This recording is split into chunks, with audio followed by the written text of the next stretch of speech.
aakyatin ko ang isa sa pinakamataas na peak dito sa Bohol na naka-scuba diving gear. Woo!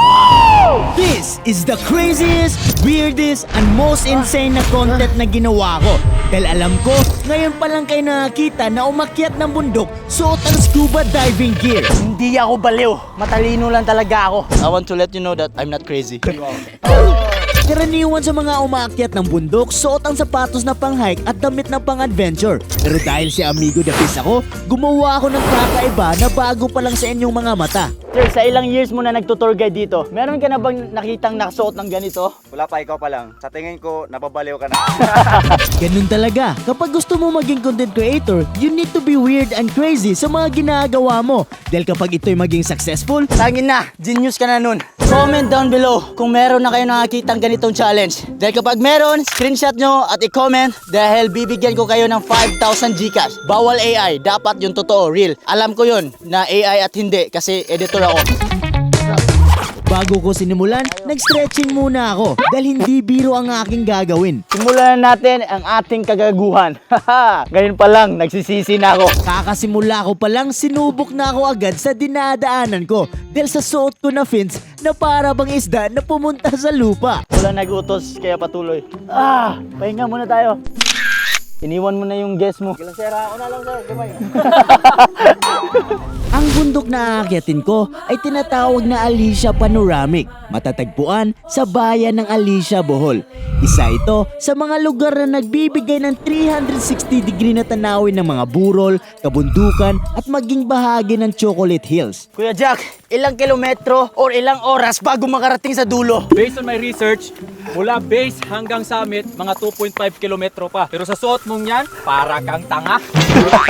Amigo, habang tumatagal, parang ayaw na kitang maging amigo. Alam naman natin na ang scuba diving gear pang dagat, pero mukhang nagkamali ako ng destinasyon. At desisyon. Sa ilalim pala ng dagat ito, hindi sa ilalim ng araw. Sobrang layo ko pa sa finish line, pero grabe na yung pawis ko, hingal, sakit ng paa at sakit ng likod dahil yung tangke na dinadala ko ay may bigat na 20 kilograms. Kaya mas marami pa yung pahinga kaysa lakad ko. Oh my God! Sobrang hirap maghanap ng pera. Ganito ang pinili kong content, kaya wala na akong magawa. Hindi ka ba nagsisisi na nag-tour guide ka sa amin? Medyo ganun na nga. Gusto ko lang malaman nyo na ang ganitong klaseng content na katulad ni Mr. Beast ay bihira lang ang tumatagal at nagpapatuloy dahil bukod sa nakakapagod, sobrang gastos nito at 100% gamit na gamit talaga ang utak mo. Siya ang magpapatunay na 100% real ang ginagawa namin. Di ba, sir? Real? Walang peke? Wala. Oh, hindi ko yan binayaran ha. Mamaya na lang. Kailangan natin ng mask dahil baka may makita tayo na corals at saka pating. Nang dahil sa ginawa kong kagaguhan, lahat ng napadaan napapalingon talaga, lalo na ang mga foreigner. What can you say about my challenge? That seems very difficult. Difficult? Yeah. 2 oras na kami naglalakad at hindi pa kami nakalahati sa aming pupuntahan. Dahil normally, 2 oras nasa summit ka na. Nahulog yung cameraman. Habang lumilipas ang oras, mas lalo nagiging mabagsik ang sikat ng araw. Kaya bawat hakbang, mas lalong bumibigat at unti-unting nauubos ang lakas ko dahil sa sobrang init. Pero sa isang iglap, biglang nagdilim ang paningin ko.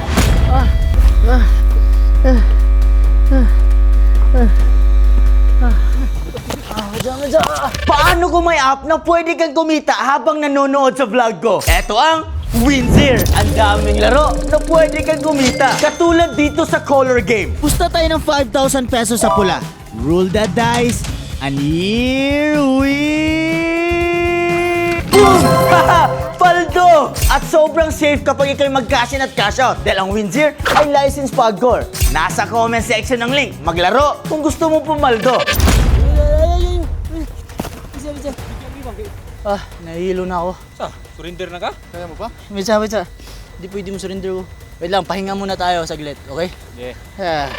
Vamonos! Patuloy tayo! Wala na yung hilo ko. Paalala lang, wag na wag nyo tong gagayahin. Wala talagang gagaya sa'yo. Sobrang ina-underestimate ko ang challenge na ito dahil bago ko to ginawa, nag-train talaga ako na halos 2 buwan. Pero kakaiba talaga ang init ng araw sa tuktok ng bundok at yun ang naging dahilan kaya mabilis ako mapagod.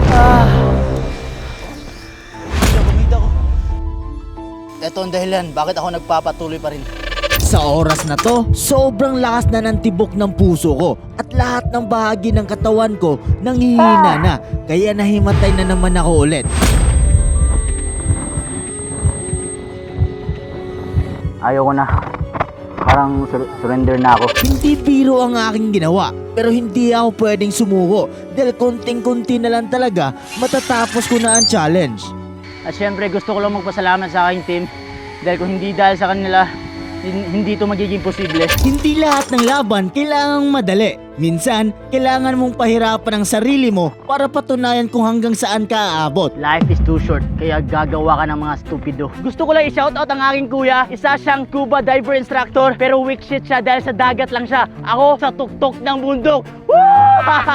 Bundok to, hindi dagat, pero inakyat ko to na naka-scuba diving gear. Mabigat, mainit, nakakapagod. Maraming beses gusto kong sumuko. Pero heto ako, nakatayo, humihinga at nagpapatuloy. Hindi dahil malakas ako, kundi dahil hindi ako umatras. Ako si Amigo the Beast. Gagawin posible ang imposible. Please follow Amigo the Beast! I'm giving up on settling down, getting out of this small town.